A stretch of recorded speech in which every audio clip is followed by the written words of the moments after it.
So you want to learn how to play piano accompaniment with original songs or covers. So first of all, you have to learn how to play the chords. You have to know them off by heart. The best way to do that is to play some covers, right? So search up Guitar, the website. It's basically this website that has a bunch of covers with lyrics on it, but also the chords just above it, so you can basically play along with it, right? But then in that, it's going to show you how to play the chords as well. It's going to show you the notes. Now, make sure you can play those covers without even looking at the actual chords itself. So you don't have to search up, oh, what does a C chord look like? You can just play it. You don't have to think about it. Now, after you can do that, once you get really comfortable with learning a lot of chords, as many chords as you can, then try to play them in a different way. So for the C chord, it might be, well, it starts off as C, then E, and then G, right? C major. But that's not the only way to play C major. You can play it with E at the bottom. So E, G, and then C at the top. That is called an inversion, all right? A C inversion. You can also play it with the G at the bottom instead, so then it would go G, C, then E. That's an inversion too. Well, basically all you need to know is that there are many other ways to play chords. It doesn't have to be in the standard pattern. So like in C major, it's like C, E, G. Or with A minor, it's A, C, then E. Or with F, it's F, A, then C.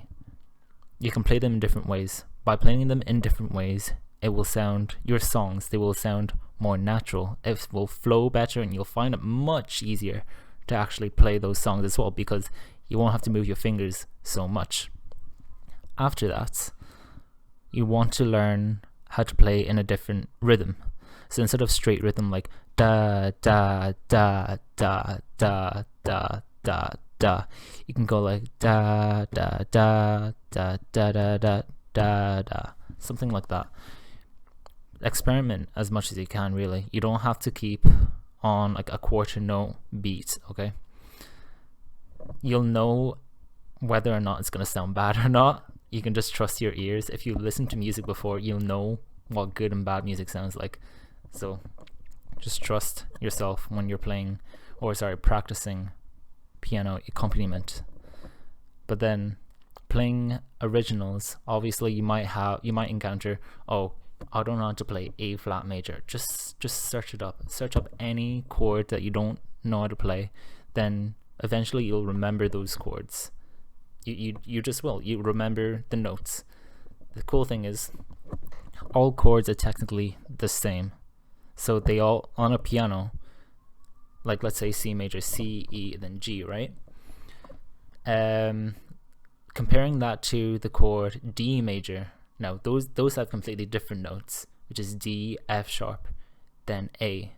But in between those notes, there's an interval. So there's like spaces, right?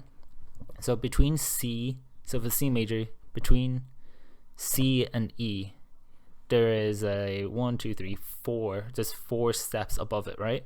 You can just count. Like it goes from C, then C sharp, then D, then D sharp, then E. So that's about 4 steps. And then to get to G, it's 3 more steps. So to F, then F sharp, then G. That makes a major chord.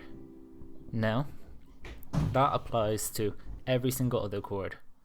Alright, so if you didn't know what G major was, then you can apply that same rule. So with the second note, right? It's 4 steps up.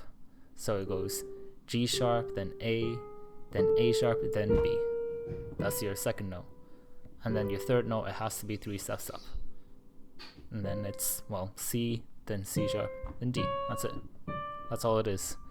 As long as you remember those like spaces in between, you can figure out every other chord without even having to look for it. You can always look for it just in case though, just to check. That applies the same for like minor chords as well, or 7th chords.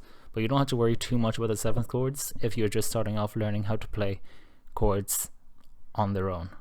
So I hope you found this helpful. Goodbye.